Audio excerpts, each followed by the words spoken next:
This video is brought to you by our friends at Blinkist.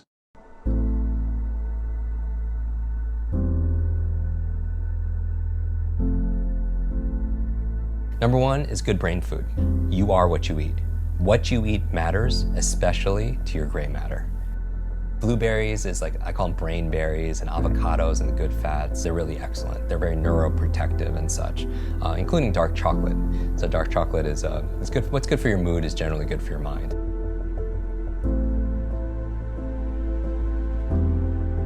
Don't just listen, take action. And this leads me to the second proven way. Some of you have heard of the great speaker and role model and inspiration that is David Goggins. And he talks about developing a calloused mind.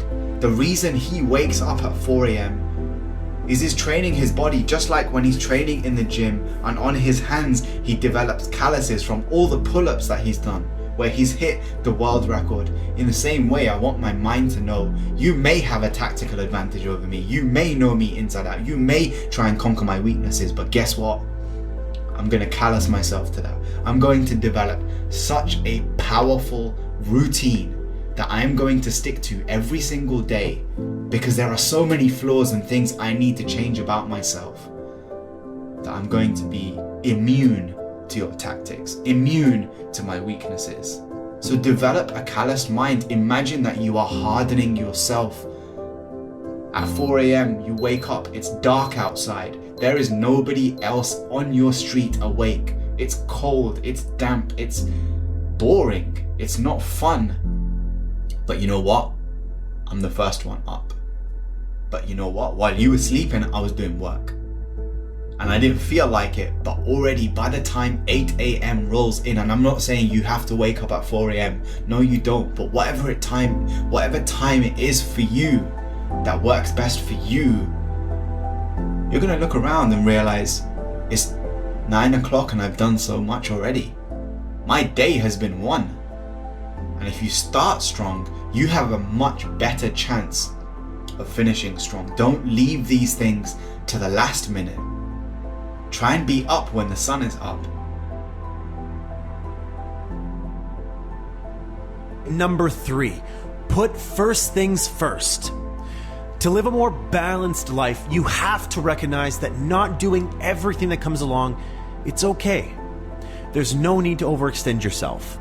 All it takes is realizing that it's all right to say no when necessary, and then focus on your highest priorities. You're in charge, you're the creator.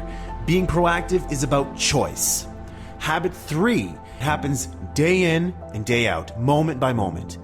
It deals with many of the questions addressed in the field of time management. But that's not what it's all about. Habit 3 is about life management as well. Your purpose, values, roles, and priorities. What are first things to you?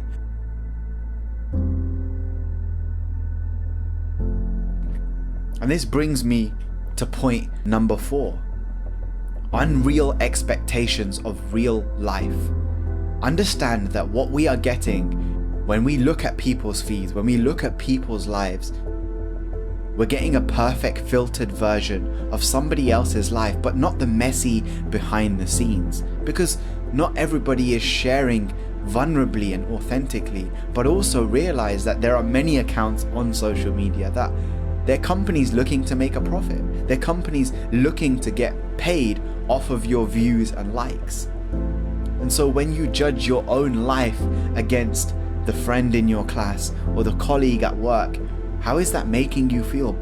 Become more aware of how you talk to yourself, how you react when you're feeding your mind and your heart with all of these things.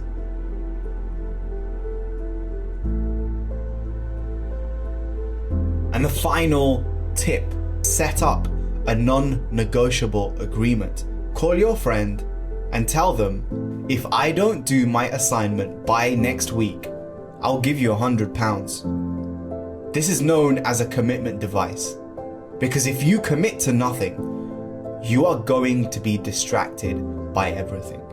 It's called hyperbolic discounting. It's a fancy way of saying we overvalue the short run relative to the long run. So if I give you two similar rewards, you will show a preference for the one that you can have now rather than later. Let me give you some practical examples. It's obvious. Do you sit and watch TV? Or do you go out for a run in the cold? Do you grab the fruit salad or the cheesecake like everyone else for dessert? All of you know what's good right now isn't necessarily good in the long run. And commitment devices like the non-negotiable agreement, they change this up so that choosing what feels good in the short run, not doing the task you need to, not studying, it gets more costly. And in addition, you have to set a concrete goal. Instead of saying, I'm going to lose some weight this year, I'm going to do some more studying this year, you have to say something like, I will spend 2 hours every day after school in the library focusing on my maths module that I'm weak on. You get what you focus on in life, and if you don't know what you need to focus on, if you don't commit to something, you are doomed to fail and be distracted. Take it serious. Remind yourself, why are you doing this? Why does this even matter? Put yourself in environments that factor in your failure, where you know you're not going to feel like it, but you're at the library anyway, you're at your study session anyway. Change your state. Go for a warm shower or bath. Go for a walk. Do whatever you need to. Think negatively about the consequences of your behavior. And the final thing is set up a non-negotiable agreement. Hey everyone, thanks for watching this video. It's Gordon here from Motivation Hub, and I wanted to take a second to give a shout out to our great friends at Blinkist for partnering with us on this video. I don't know about you, but in the past, between work, exercise, friends, family, and social media, I could never find the time to read a book. Blinkist is the only app that condenses all the powerful, need-to-know information from thousands of the world's best nonfiction books and condenses them down into bite-sized text or audio that takes just 15 minutes to read or listen to. In just 15 minutes, you can start putting what you learn into practice, and you can use it on your phone, tablet, or web browser, so it's pretty much accessible anywhere you are. When you get started, I recommend checking out The 5 a.m. Club by Robin Sharma or The 5-Second Rule by Mel Robbins. Both will help you transform your life, and they only take 15 minutes each to get through. I highly encourage you check them out. You get unlimited access to read or listen to a massive library of condensed nonfiction books, all for just one low price. And right now, the first 100 people to go to Blinkist.com/motivationhub are going to get free, unlimited access for 7 days and then 25% off the full membership. That's Blinkist, spelled BLINKIST.com/motivationhub. So if you want to learn more this year, I urge you to do it with Blinkist. Just click the link in the description and fast forward your learning today.